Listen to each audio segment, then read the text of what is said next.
Halo, bertemu lagi bersama saya. Kali ini dengan tambahan penjelasan dengan menggunakan animasi untuk konsep dasar list. Kita mulai, kuy.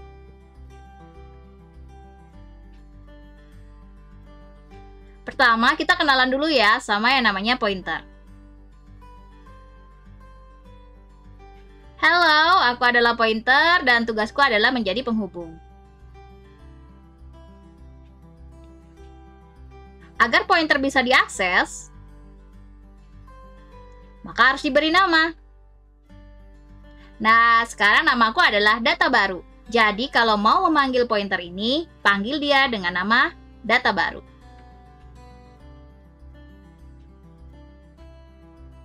Nah, sekarang kita kenalan dengan proses defragment.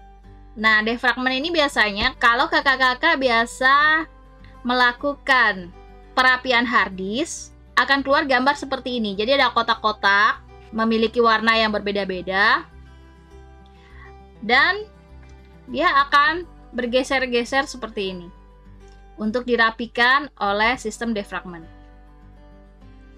Hal ini bisa untuk mengoptimalisasi kerja dari hard disk.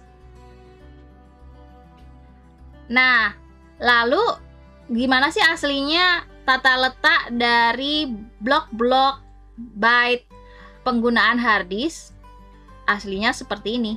Jadi misalnya ada nama file 1, kemudian alokasinya ada beberapa megabyte, sedangkan satu blok biasanya hanya beberapa byte, maka dia akan tersusun seperti ini.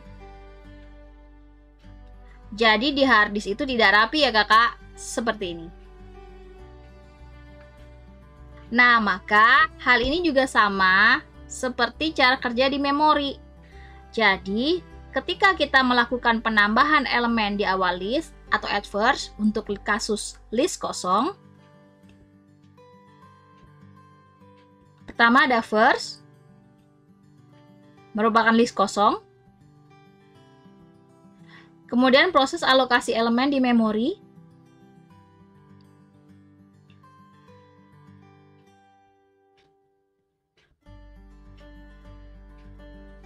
Setelah itu, first akan ditunjukkan pada elemen baru.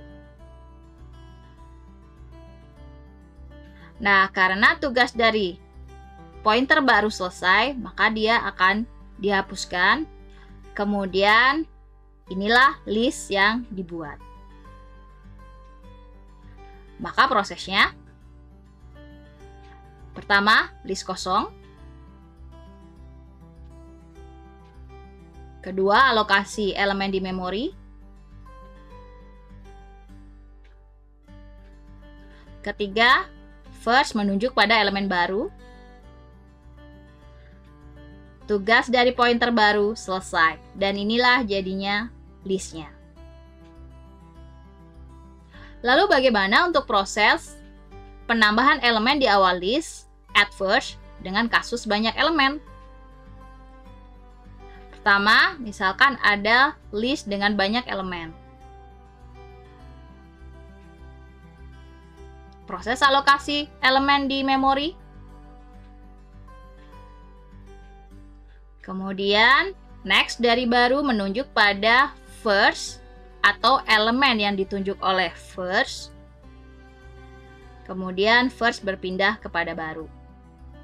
Di sini kita lihat bahwa pointer baru sudah selesai tugasnya, maka dihapuskan. Nah, di sini jadinya listnya tersambung. Jadi first, elemen-elemen berikutnya.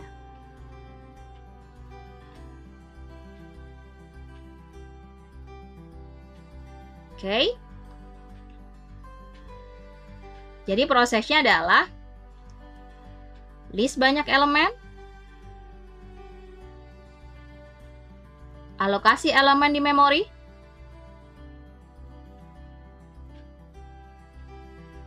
pindahkan next dari elemen baru,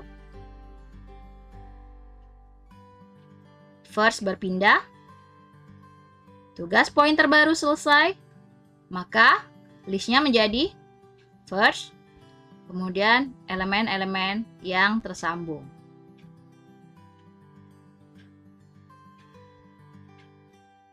Lalu bagaimana jika terjadi salah langkah? Itulah kenapa pentingnya kita mengetahui langkah di dalam struktur data agar tidak menghasilkan zombie. Misalkan ada list banyak elemen, proses alokasi elemen baru di memori, kemudian kita salah langkah, lalu first langsung dipindah ke elemen baru. Maka yang terjadi adalah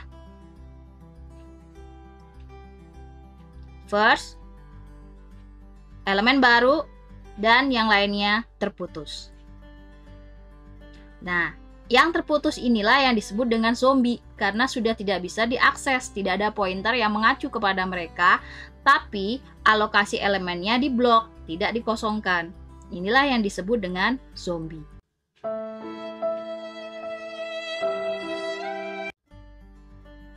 Nah, permasalahannya adalah ketika zombinya banyak, maka yang terjadi adalah insufficient memory. Nah, kalau ada insufficient memory gimana dong? Nah, maka muncullah yang disebut dengan blue screen.